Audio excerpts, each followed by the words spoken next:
कोई पार्मन joint coordinating committee की convener नी ngasi asi कोई mama obi कोई kriana nomuni sara tandaga sujan nonjo bai कोई puna bangta suba nomba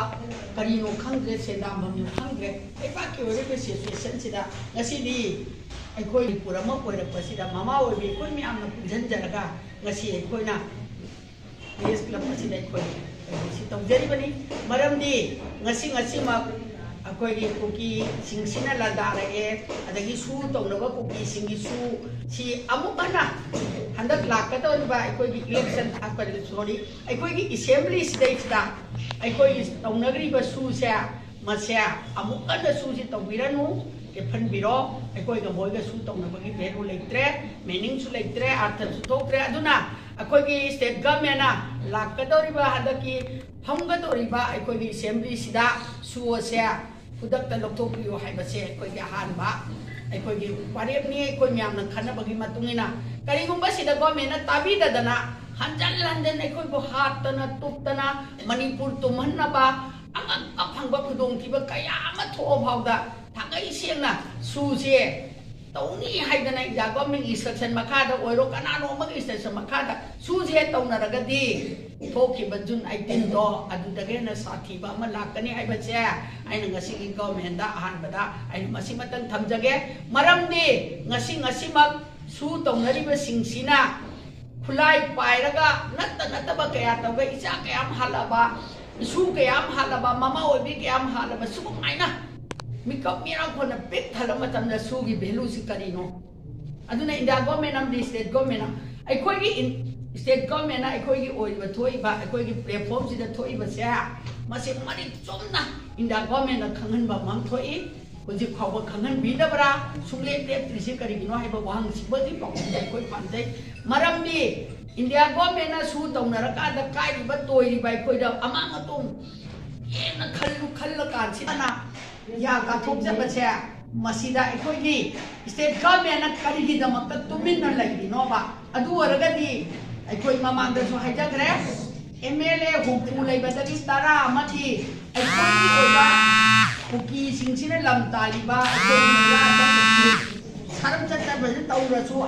मोय तारा खंगना मी हुकू लेबद यांखै नाय अखोई लेहोरि बने यांखै सिना करिमता ngमदबसे मसि करिगिनो हाइबा वांगसे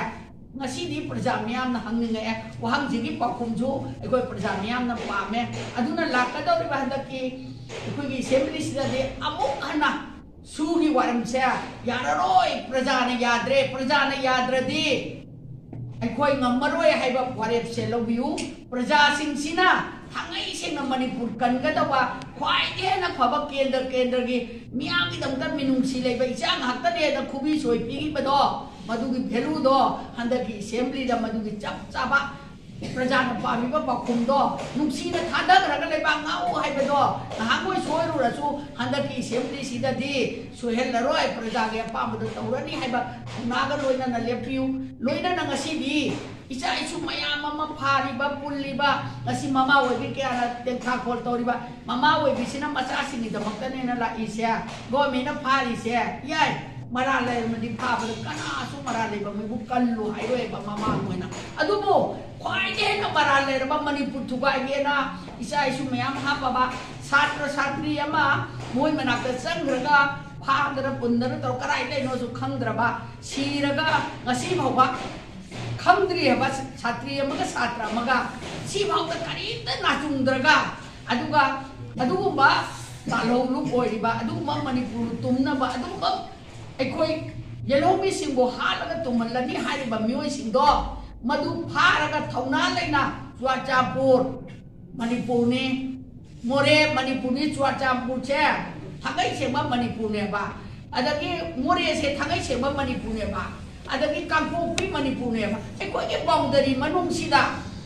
लैरिबा चिंचे चिंग तमैना खाइदोजु चिंग ना अवांगबनी हाइदिबनी तमना तंपाक प्लेन ने हाइबनी चिंग तम हाइबसे एकोई मणिपुर बाउंडरी ने बा बाउंडरी मनुंग सिदा इसदा सारब चट पमी सिंग अमा बा फारगा कोर्ट की मतें कोर्ट न मसी तौगदम ना तौने अमता हाइद्रगा चम चमजरिबा मोहोइना कापक नोमै मरुदो ngathokpada chai amana yote ka mananga thokpa yadragadi khulai si yadragadi yadabadina maramda majati subu manghaning dabadagi maramda majati subu nungsi bagi wakhalon lakpadagi nongjari bai cha sinduna karino thirakpa matamdadi manipur nga kanadba thamiba khulai natro karigi season adabano no season aba haitradi akoi myam season naragena anga mamamba lakpa sidabo maralai hari si karigi no ba karamba kona no ba maralai hari je aduga miyong da attack tawga akoi myam hari basidana tumil lai thoga isa isu singda taina badi thingin taina ngamdarga dasikong tane haba thabak to khudak ta thado piyo para lejeda baicha singche maramda majati nusibagi magi lai pak si kai bitare ima ibeli chai su mayam je tongi gumire lo geda ba kaya che unchi kan da ya de na thawai khubang ta hapaga ai mung din nai na pan ngai ba icha mata ai koi gi da government am the state government na test away aro chok ka chi aro madu de chor mata mama o be koi na chap cha na theng na gani ai ba pham si ma chu tham jage aduna ngasi gi lenga koi singna la iba hadaki assembly mi pham sida na budhi ta na assembly pham ding da ha na jaga ma da ta na miro handak sidi ai khoi mya na su je hek yaru raba adagi cha sing sida akan ba war kwate bagi ni haidana jen nung tok dani happy raba ai khoi kari wor ka da se khana bi maram di kuki ge ta jen no hondre ba ama ni khak yaw gi ba du di anan hat pa du di adu taw re ada taw re haina lai gre ama kha anan hat bagi ko isa sing sida halai ba tem khai de iba adagi lam ai khoi khanghan da na bani kaina thangjing daga play ka yung iba mayam se manipur gi manung sidanina manipur da thokpa khuding mak ai gi manipur gi adugumba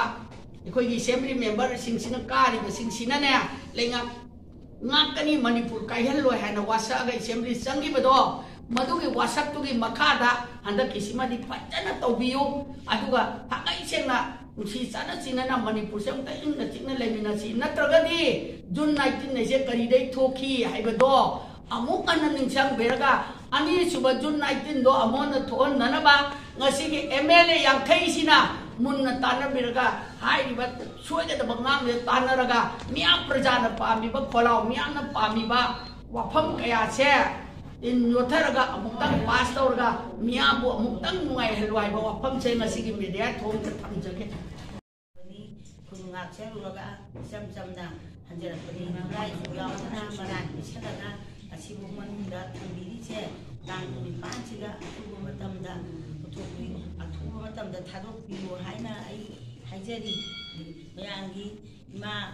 bazargi ima mayamna mateng pangbiyo hairaga ai aibusi ming ake nau asigi matang se ai dagi mayamsi akhoi gi keke ni ma simsi hang bangam da na chendora ga pot mayam di yaw ni amadi tang kunipa da lakadori ba modi hearing gi matam masida akoi na honorable cm amadi honorable judge mayam haijening badi phari ba khunga ko phari ba se maral leite maral amat pibi ga nu moida maran yaw dana tang kunipan sida judge na amadi court na modi hearing gi matam sida moida mogi mathak te ek amata pane lokthokpiu haibase electronic print media mamangda haijari amadi lakadriba tang kunipan asida akoi joint coordinating committee gi ima sing aduga moigi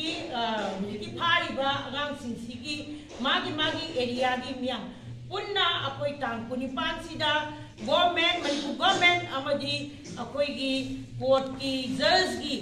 ayamna phajaba reply miyaw gi thamoi bu amukta di peran bidana haiba numit asida moida ek amata pandana thadokpiyo haibase akoi ngasi mayam mampham da haijani masigi numit sida akoi gi kaithe da lebiriba akoi committee gi imasing amadi hujiki haijariba mi singse mama mapa gi miyam se akoi tayang kot mamangda no pung tara dagina kung thadok triba moy angang singsigi kaino rai pidi bhogdi akoi awana unamak khangmin naraga lemin si haibase aina akoi gi ma singsigi amadi miyam gi through dagi pau se haijani